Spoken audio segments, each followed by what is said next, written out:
ಚಿತ್ರದುರ್ಗದ ರೇಣುಕಾಸ್ವಾಮಿ ಕೊಲೆ ಪ್ರಕರಣಕ್ಕೆ ಸಂಬಂಧಪಟ್ಟಂತೆ ಪೊಲೀಸರು 40,40,40,000 ಹಣವನ್ನ ದರ್ಶನ್ ಅವರ ಪತ್ನಿ ಮನೆಯಲ್ಲಿ ಸೀಸ್ ಮಾಡಿದ್ರು.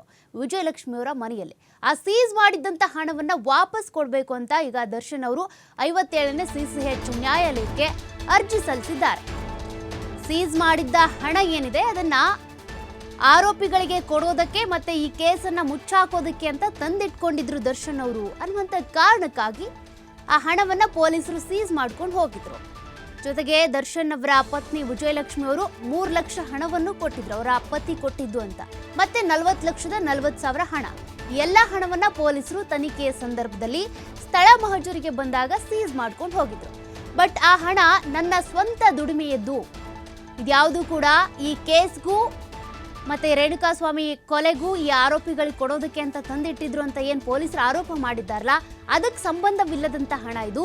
ನಾನು ಸ್ವತಃ ದುಡಿಮೆ ಮಾಡಿದ ಹಣ, ಹಾಗಾಗಿ ನನ್ನ ಹಣ ನನಗೆ ವಾಪಸ್ ಕೊಡಿಸಿ ಅಂತ ದರ್ಶನ್ ಅವರು ಈಗ ನ್ಯಾಯಾಲಯಕ್ಕೆ ಅರ್ಜಿಯನ್ನು ಸಲ್ಲಿಸಿಕೊಂಡಿದ್ದಾರೆ. ಸೆಷನ್ಸ್ ಕೋರ್ಟ್ಗೆ ದರ್ಶನ್ ಹಾಗೂ ಪ್ರದೋಷ್ ಇಬ್ರು ಸೇರಿ ಅರ್ಜಿ ಹಾಕೊಂಡಿರೋದು. ಒಟ್ಟು 40,40,000 ರೂಪಾಯಿ ಹಣವನ್ನ ಪೊಲೀಸರು ಸೀಸ್ ಮಾಡಿದ್ರು. ಕೊಲೆ ಆರೋಪಿಗಳಾದ ದರ್ಶನ್ ನಿವಾಸದಲ್ಲಿ ಮತ್ತೆ ಪ್ರದೋಷ್ ನಿವಾಸದಲ್ಲಿ ಹಣವನ್ನ ಸೀಸ್ ಮಾಡಲಾಗಿತ್ತು.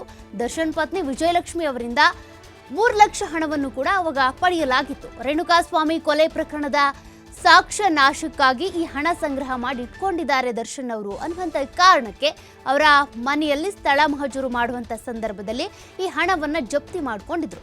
ತುರ್ತಾಗಿ ಹಣ ಬೇಕಾಗಿದೆ ನನಗೆ, ಜೊತೆಗೆ ನನ್ನ ಆರೋಗ್ಯ ಸಮಸ್ಯೆ ಇದೆ, ಸ್ವಂತ ಖರ್ಚಿಗೋಸ್ಕರ ಹಣ ಬೇಕು, ಅದು ನಾನು ದುಡಿಮೆ ಮಾಡಿರುವಂಥ ಸ್ವಂತ ಹಣ, ಅದು ನನ್ನ ದುಡಿಮೆ ದುಡ್ಡು, ಹಾಗಾಗಿ ಆ ಹಣವನ್ನು ವಾಪಸ್ ಕೊಡಿ ಅಂತೇಳಿ ಕೋರ್ಟ್ಗೆ ಅರ್ಜಿಯನ್ನು ಹಾಕೊಂಡಿದ್ದಾರೆ ದರ್ಶನ್.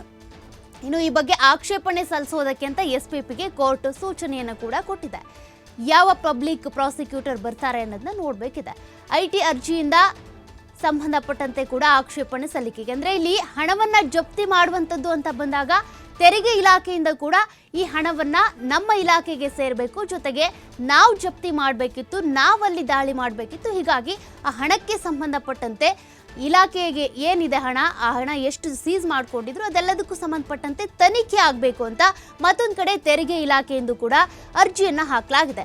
ಬಟ್ ಈ ತೆರಿಗೆ ಇಲಾಖೆಯಿಂದ ಹಾಕಿರುವಂಥ ಅರ್ಜಿಗೆ ದರ್ಶನ್ ಪರ ವಕೀಲರೇನಿದ್ದಾರೆ ಅವ್ರು ಆಕ್ಷೇಪಣೆ ಸಲ್ಲಿಸೋದಕ್ಕೆ ಅಂತ ಈಗ ತಯಾರಿಯನ್ನು ನಡೆಸ್ಕೊಳ್ತಾ ಇದ್ದಾರೆ. ಅಂದರೆ ಇಲ್ಲಿ ಒಟ್ಟು 2 ಅರ್ಜಿಗಳು ಮತ್ತೆ ಅದಕ್ಕೆ ಪರ ವಿರೋಧ ಅಥವಾ ಆಕ್ಷೇಪಣೆ ಎಲ್ಲವನ್ನು ಕೂಡ ಸಲ್ಲಿಸಲಾಗುತ್ತೆ. ದರ್ಶನ್ ಅವರು ನನ್ನ ಹಣವನ್ನು ನಂಗೆ ವಾಪಸ್ ಕೊಡಿ ಅಂತ ಅರ್ಜಿ ಸಲ್ಲಿಸ್ಕೊಂಡಿದ್ದಾರೆ, ದರ್ಶನ್ ಮತ್ತೆ ಪ್ರದೋಷ್ ಸೇರಿ. ಬಟ್ ಅದಕ್ಕೆ ಆಕ್ಷೇಪಣೆ ಸಲ್ಲಿಸೋದಕ್ಕೆ ಅಂತ ಕೋರ್ಟ್ ಈಗ SPPಗೆ ಸೂಚನೆ ಕೊಟ್ಟಿದೆ. ಮತ್ತೊಂದು ಕಡೆ ತೆರಿಗೆ ಇಲಾಖೆಯಿಂದ ಕೂಡ ಈ ಪೊಲೀಸರ ವಿರುದ್ಧ ಈ ಒಂದು ಅರ್ಜಿ ಹಾಕಲಾಗಿದೆ. ಅಂದರೆ ಸೀಸ್ ಮಾಡ್ಕೊಂಡಿದ್ದಾರಲ್ಲ ಹಣವನ್ನ ಅದಕ್ಕೆ ಸಂಬಂಧಪಟ್ಟಂತೆ ತನಿಖೆ ಆಗಬೇಕು, ಅದು ತೆರಿಗೆ ಇಲಾಖೆಗೆ ಸೇರಬೇಕು ಅನ್ನುವಂಥ ಕಾರಣಕ್ಕೆ ಅದಕ್ಕೆ ಆಕ್ಷೇಪಣೆ ಸಲ್ಲಿಸೋದಕ್ಕೆ ಅಂತ ದರ್ಶನ್ ಪರ ವಕೀಲರೇನಿದ್ದಾರೆ ಅವರೀಗ ತಯಾರಿ ಮಾಡ್ಕೊಳ್ತಾ ಇದ್ದಾರೆ. ದರ್ಶನ್ ಪರ ವಕೀಲರು ಸುನೀಲ್ ಕುಮಾರ್ ಇದ್ದಾರೆ, ಮತ್ತೆ CV ನಾಗೇಶ್ ಇಬ್ರು ಕೂಡ ಇದ್ದಾರೆ. ಇದಕ್ಕೆ ಸಂಬಂಧಪಟ್ಟಂತೆ ಯಾರು ವಾದವನ್ನ ಮಂಡಿಸ್ತಾರೆ, ಮತ್ತೆ ಕೋರ್ಟ್ಗೆ ಈಗಾಗಲೇ ಕೋರ್ಟ್ ಸೂಚನೆ ಕೊಟ್ಟಿರೋದ್ರಿಂದ ಸರ್ಕಾರದ ಪರವಾಗಿ ಯಾರು SPP ಬರ್ತಾರೆ ಅನ್ನೋದನ್ನ ನೋಡಬೇಕಿದೆ. ನಿನ್ನೆ ಸಚಿನ್ ಅವ್ರು ಬಂದಿದ್ರು, ಹಾಗಾಗಿ ಇದಕ್ಕೂ ಹಿಂದೆ ಕೂಡ ಪ್ರಸನ್ನ ಕುಮಾರ್ ಅವರೇ ವಾದವನ್ನ ಮಂಡಿಸ್ತಾ ಇದ್ರು. ಯಾರನ್ನ ನೇಮಕ ಮಾಡಲಾಗುತ್ತೆ ಅನ್ನೋದನ್ನ ನೋಡಬೇಕಿದೆ. ಅಂದರೆ ಈಗ 40,40,000 ರೂಪಾಯಿ ಮತ್ತೆ ಪ್ಲಸ್ 3 ಲಕ್ಷ ವಿಜಯಲಕ್ಷ್ಮಿ ಅವರಿಂದ ಪಡ್ಕೊಂಡಿದ್ದಂಥ ಆ 3 ಲಕ್ಷ, ಇಷ್ಟು ಹಣವನ್ನು ಕೂಡ ಕೋರ್ಟ್ನ ಮೂಲಕ ಪೊಲೀಸರೇನು ಜಪ್ತಿ ಮಾಡ್ಕೊಂಡಿದ್ರಲ್ಲ ಆ ಹಣವನ್ನು ನಂಗೆ ಕೊಡಿಸಿ ಅಂತ ದರ್ಶನ್ ಅವರು ಅರ್ಜಿ ಹಾಕ್ಕೊಂಡಿದ್ದಾರೆ. ಯಾಕೆಂದರೆ ಈಗಾಗಲೇ ಅನಾರೋಗ್ಯದಿಂದ ಬಳಲ್ತಿದ್ದಾರೆ, ಬೆನ್ನು ನೋವಿಂದ ಬೆಂಡಾಗಿದ್ದಾರೆ. ಇನ್ನು ಇದೇ ತಿಂಗಳೇ ಸರ್ಜರಿ ಕೂಡ ಮಾಡಿಸ್ಕೋತೀನಿ ಅಂತ ಹೇಳಿದ್ದಾರೆ.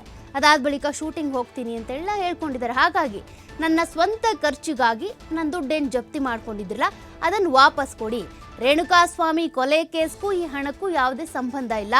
ನಾನು ಸ್ವಂತ ದುಡಿಮೆ ಮಾಡಿದಂಥ ಹಣವನ್ನು ತಂದು ಮನೇಲಿಟ್ಟಿದ್ದೆ, ಆ ಹಣವನ್ನು ಸೀಸ್ ಮಾಡ್ಕೊಂಡು ಹೋಗಿದ್ದಾರೆ. ಹಾಗಾಗಿ ಈ ಕೇಸ್ಗೂ ಹಣಕ್ಕೂ ಸಂಬಂಧ ಇಲ್ಲದೆ ಇರೋದ್ರಿಂದ ಆ ಹಣವನ್ನು ನನಗೆ ವಾಪಸ್ ಕೊಡಿಸಿ ಅಂತ ದರ್ಶನ್ ಅವರೀಗ ಅರ್ಜಿಯನ್ನು ಹಾಕ್ಕೊಂಡಿದ್ದಾರೆ. ಮತ್ತೊಂದು ಕಡೆ ಇದಕ್ಕೆ ಆಕ್ಷೇಪಣೆ ಸಲ್ಲಿಸೋದಕ್ಕೆ ಅಂತ ಕೋರ್ಟ್ SPP ಅವರಿಗೆ ಸೂಚನೆ ಕೊಟ್ಟಿದೆ.